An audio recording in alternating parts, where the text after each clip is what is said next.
kasih kepada anda semua yang terus bersama dengan RTM untuk rancangan Selamat Pagi Malaysia. Terima kasih juga kepada rakan-rakan penyampai berita bermula seawal jam 7 pagi sehinggalah Kanta 744 sebentar tadi. Jadi kami pada kali ini mengambil alih tugas untuk menyampaikan berita kepada anda dalam rancangan Selamat Pagi Malaysia untuk edisi 14 Disember 2023 bersama saya Ridwan Mustafa dan juga Syuaida.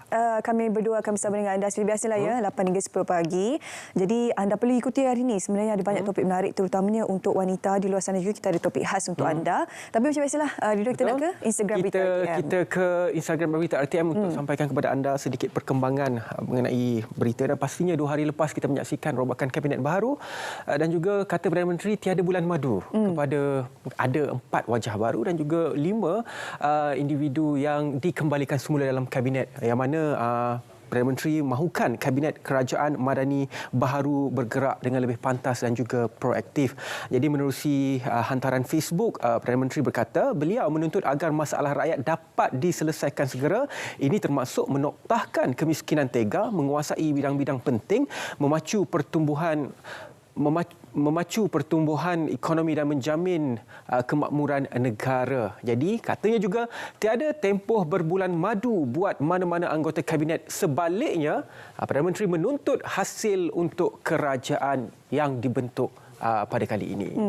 Barangkali tahap efisiensi itu boleh dipertingkatkan kerana ada beberapa kementerian yang dipecahkan untuk memastikan agar setiap masalah yang diadukan oleh rakyat terutamanya dapat diselesaikan dengan kadar segera. Contohnya Kementerian Komunikasi dan juga Kementerian Digital sudah pun dipecahkan. Jadi masalah internet tu tidak lagi di bawah kementerian yang sama. InsyaAllah selepas ini kita akan sama-sama merasai nikmatnya. Ia juga diterajui oleh Muhammad Gobind Singh Dio, di mana kita sudah tahu bagaimana portfolio yang Muhammad sebelum ini kukuh untuk menjalani ataupun melalui memegang portfolio tersebut. Jadi sama-sama kita nantikan. Ya, dan juga topik ini juga kita akan bawakan seorang pakar untuk kita menganalisis rombakan kabinet ini. Okey, kita beralih kepada berita seterusnya, sedikit perkembangan mengenai berita duka yang telah pun kita terima beberapa hari lepas, kes adik Zain Ryan. Sedikit perkembangannya yang mana polis telah menemukan beberapa bahan bukti dalam pemeriksaan kali kedua di lokasi.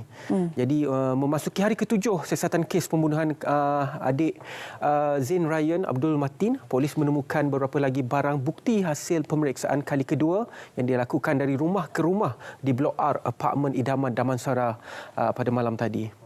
Bagaimanapun pihak polis tidak mendedahkan perincian lanjut apakah objek ataupun barang yang ditemui sebab barangkali tidak mahu menimbulkan sebarang spekulasi. Beberapa hari lepas ada juga berita baik yang menunjukkan ada sedikit petunjuk, ada rakaman daripada kamera litar tertutup CCTV yang menunjukkan adik Zain Ryan masih lagi hidup pada ketika itu. Ini pula beberapa hari kemudian ada jumpa barang tapi tidak diberikan perinciannya apakah barang tersebut. Walau bagaimanapun siasatan sedang dijalankan, kita sebagai masyarakat tidak perlu menimbulkan sebarang spekulasi untuk menjaga sensitiviti keluarga, terutamanya ibu bapa adik Zain Ryan yang pastinya sekarang ini berada dalam keadaan yang cukup menyedihkan. Ya, dan pastinya kami di Berita RTM sentiasa akan membawakan perkembangan kes ini dari semasa ke semasa. Kita beralih ke berita seterusnya. Hujung tahun ini mungkin kita nak set satu gol baru ataupun objektif baru untuk tahun 2024. Kita mulakan dahulu dengan pemeriksaan kesihatan. Ini pemeriksaan kesihatan percuma untuk pencarum perkeso bermula 16 Mei 2023 sehingga 31 Disember, yang mana programnya adalah bernama Program Saringan Kesihatan HSP 3.0.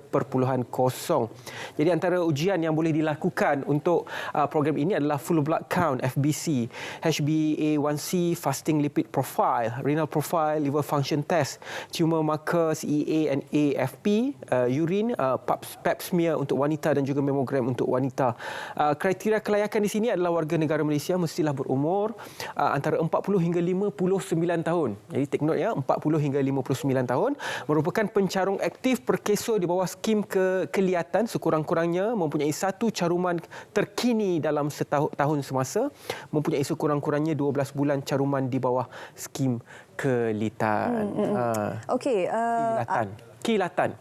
Keilatan itu untuk ialah bantuan untuk mereka isteri yang mungkin sudah ditinggalkan oleh suami sebabkan oleh kematian dan sebagainya. Jadi itu antara fungsi lah orang kata keilatan tersebut. Jadi akan habis 31 Disember ini. Jadi kita baki dalam berapa? 2 minggu lagi? 2 minggu. Berapa hari lagi? 2 minggu. Plus minus 2 minggu. Hari ini 14, jadi ada 2 hari lagi, 16 hingga 31 Disember. 2 minggu. Ya, boleh pergi ke berita RTM. Boleh scan QR code ni untuk mendapatkan maklumat lanjut ataupun anda boleh pergi ke Instagram kami lah untuk mendapatkan perincian butiran reka anda layak untuk menyertai program Saringan Kesihatan HSP 3.0. Okey, berita seterusnya untuk anda semua.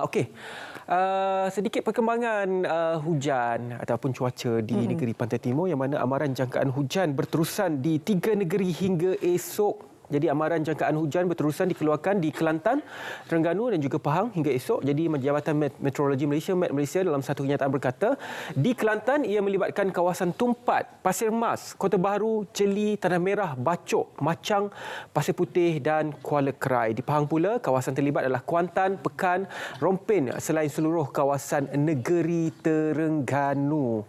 Jadi mungkin sedikit kalau di negeri Terengganu ataupun kawasan-kawasan yang disebutkan tadi, kalau anda berada di pesisir pantai, pastikan jaga anak-anak anda jangan bermain di tepi pantai kerana pada waktu ini ombak sangat kuat, boleh memakan diri. Ya, betul. Ridwan tahulah dia daripada Terengganu kan? Saya baru balik saja daripada Terengganu, memang ombak yang kuat, angin yang cukup kuat. Jadi cukup bahayalah untuk anak-anak bermain di tepi pantai pada ketika ini. Okey, ada satu perkongsian terakhir kita nak kongsi berkenaan harga runcit petroleum untuk bagi tempoh 14 hingga 20 Disember. Untuk ketiga-tiga minyak iaitu RON 97, RON 95 dan juga diesel harganya tidak berubah.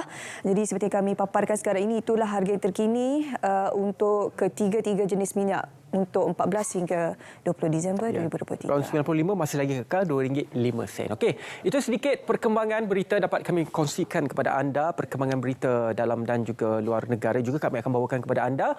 Kita berehat seketika, kita kembali selepas ini dalam Selamat Pagi Malaysia.